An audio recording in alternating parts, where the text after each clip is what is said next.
环球网消息，25日，有法新社记者在外交部例行记者会上提问称，澳大利亚战略政策研究所今天公布了另一份关于新疆的报道，称中国政府近年来损坏了65%的在新疆的清真寺，中方对此有何评论？对此，汪文斌在回应中称，有关报告纯属造谣污蔑。我之前曾经讲过，澳大利亚的研究机构接受外部势力的资助，长期从事反华报告、谎言的炮制，也受到了多方面的质疑，毫无学术信誉可言。汪文斌说，今天我依然要告诉你，这样的观点，有关的报告纯属造谣污蔑。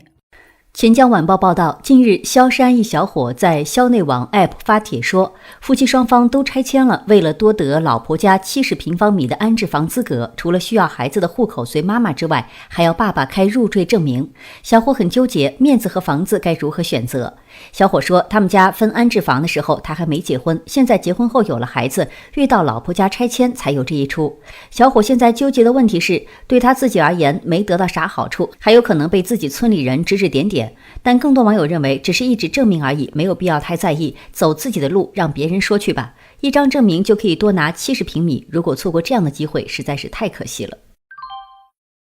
来关注国际新闻，一名曾经被认证为世界最重的人奇迹战胜了新型冠状病毒，因为还患有高血压等其他并发症。他相信这得益于近几年的节食、锻炼和切胃手术，让自己减掉了数百公斤体重。现年36岁的胡安·佩德罗·弗朗哥是墨西哥人，家住中部阿瓜斯卡连特斯州。其体重最高时一度达到595公斤，超过了普通雄性北极熊体重。2017年获得吉尼斯世界纪录的认证。弗朗哥现在体重约为208公斤，但他的糖尿病、高血压和慢性阻塞性肺病的病史使他与新冠病毒的斗争变得异常艰苦。领导治疗弗朗哥肥胖团队的医生何塞·安东尼奥·卡斯塔内达说，患有糖尿病、高血压和心脏病的患者更容易出现严重的并发症。卡斯塔内达补充说，他们渡过难关的机会非常渺茫，他的很多病人曾经太重了下不了床，但弗朗哥是个例外。弗朗哥的66岁母亲已经死于新冠肺炎。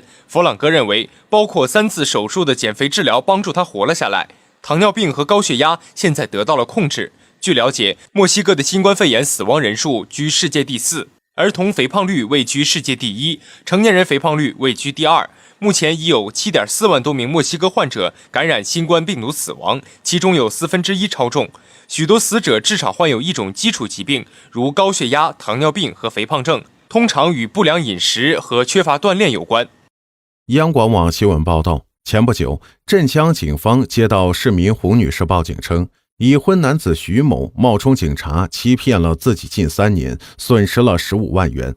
2017年，胡女士与徐某通过微信相识，并于2018年5月开始同居。同居2年间，徐某自称是国家公务人员，是武警部队转业的干部。2020年1月份，开始自称是镇江市公安局某分局的副局长。为与徐某共同生活，胡女士2018年与前夫离婚，徐某还以还车贷、加油等名义向胡女士索要财物，累计达15万元。胡女士对徐某的身份产生怀疑，徐某网购了2套假警服，取得了胡女士的彻底信任。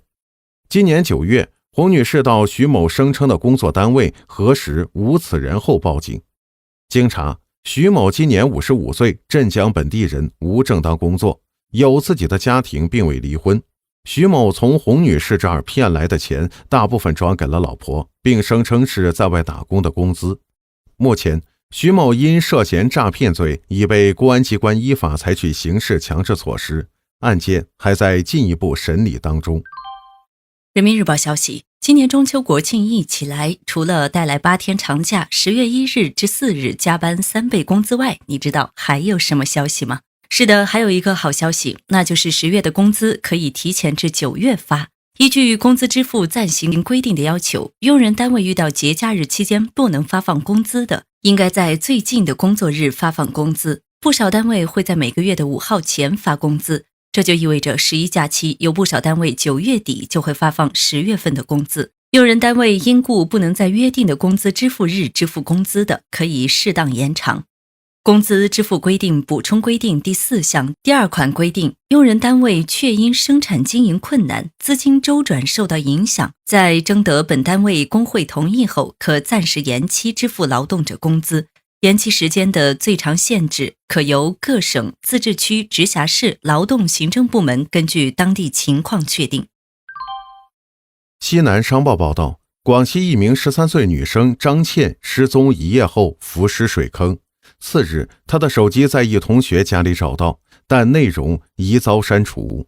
经恢复数据后，惊现女生遭性侵视频。目前，当地警方正在进一步调查，尚未立案。6月28日晚，张倩放学没有回家，有村民称看到她和姓陈的同学在一起玩，但当晚张倩的家人没有找到2人。次日，张倩的尸体在一处水坑里被发现。陈姓同学称不知道张倩的去向。6月30日，张倩的手机在陈姓同学的家中找到，但微信、QQ 和电话通讯录全部被删除了。父亲请专业技术人员将手机里面的数据进行恢复。父亲自称，数据恢复后，手机里有一段女儿遭性侵的视频。此外，视频中还有其他裸身女孩遭毒打的视频。父亲怀疑这些与张倩的死有关系。今年7月底，警方给张倩父亲发了一份不予立案通知书，称对于张倩的死亡，经审查认为没有犯罪事实，不需要追究刑事责任。来关注国际新闻。据美国反种族歧视抗议者上传的一份录像显示，当地时间9月23号晚，在华盛顿州西雅图市的一场抗议活动中，一名西雅图警察骑自行车碾过一名倒在地上的抗议者头部。事发后，立刻激化了现场的警民矛盾。目前，该警察已经休行政假，并在接受调查。据西雅图抗议现场的录像显示，事发时，一名抗议者倒在马路边上。与此同时，一些警察骑自行车在驱散人群，其中一名警察骑着自行车直接碾过了倒在地上抗议者的头和脖子。事发后，现场立刻被警察封锁包围，而抗议者们则更加愤怒地喊叫示威。据悉，本次抗议活动的目的是反对美国警察制度中系统性的种族歧视。9月23号，肯塔基州检察长宣布不会起诉在非裔女子布雷纳·泰勒被枪杀中涉案的任何警察，这立刻引起了全美多地抗议，多地出现了抗议者与警察的冲突，许多抗议者被捕，仅西雅图市23号当晚就逮捕了13人。当地时间9月24号，西雅图市警方称，骑自行车碾抗议者的警察已经被休行政假，目前该案已经被移交给该市警察监督组织，以进行可能的刑事调查。被碾压抗议者的情况则没有进一步消息。人民日报健康客户端报道，9月17日，安徽省宿松县人民医院儿科10名医护人员以科室名义联名打报告，要求集体转岗。主要原因是绩效奖金太低，收入太少。7月份，儿科绩效奖金 1.0 系数只有498元，平均每天只有16元，而行政后勤是2600元。中国人民解放军总医院第7医学中心附属81儿童医院院长封志纯在接受健康时报采访时指出，儿科医生的收入常常还不到其他科医生的1/10，原因很多。就拿口服药来说，成人一天需要吃4至6片，而有的药没有儿童剂型，是把成人药片掰开，一个孩子一天可能只吃成人剂量的1/10，因此按经济收入核算，传统的儿科效益都不好。此外，儿童患病有一定的季节性，今年受新冠肺炎疫情特殊的影响，大家的防护意识变强了，对流感起到了较好的防护作用，所以导致儿科收益雪上加霜。儿科医生收入低并非是目前儿科的困境，儿科医生缺口大，超负荷工作也是一个急需解决的现状。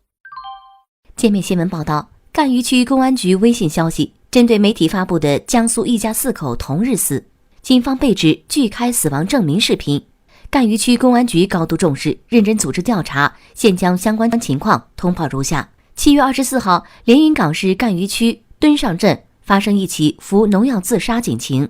接警后，赣榆区公安局迅速组织力量赶赴现场开展工作。经现场勘验调查取证，查明死者朱某亮男28岁，李某女26岁夫妇，均系赣榆区墩上镇人，经济收入较低，仍向他人借款、银行贷款购买轿车，大额购买体彩、福彩。朱某亮曾多次上网查阅自杀方式方法，并写下遗书。7月24号购买农药敌敌畏3瓶，当日夫妇2人将房间门窗反锁，服农药身亡。室内2名年幼子女窒息死亡。7月26号，经谈话告知，死者家人对死因无异议。鉴于朱某亮夫妇已经死亡，不符合立案条件，公安机关未予立案。死者朱某亮父亲朱某桥到公安机关要求开具其孙女意外死亡证明，用于向保险公司申请理赔。因其孙女不属于意外死亡情形，按照相关规定，公安机关未予开具。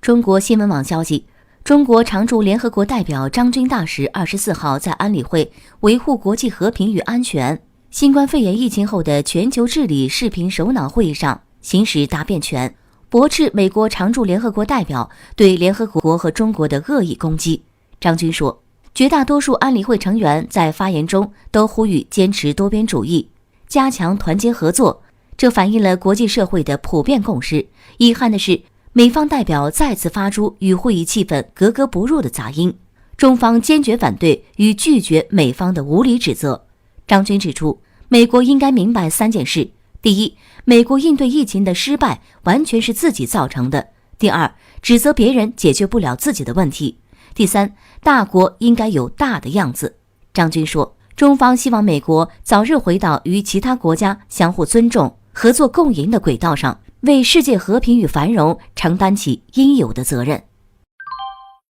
北京日报客户端消息，当地时间9月4日的白宫记者会上，特朗普张口就来，称中国死亡人数比美国多得多。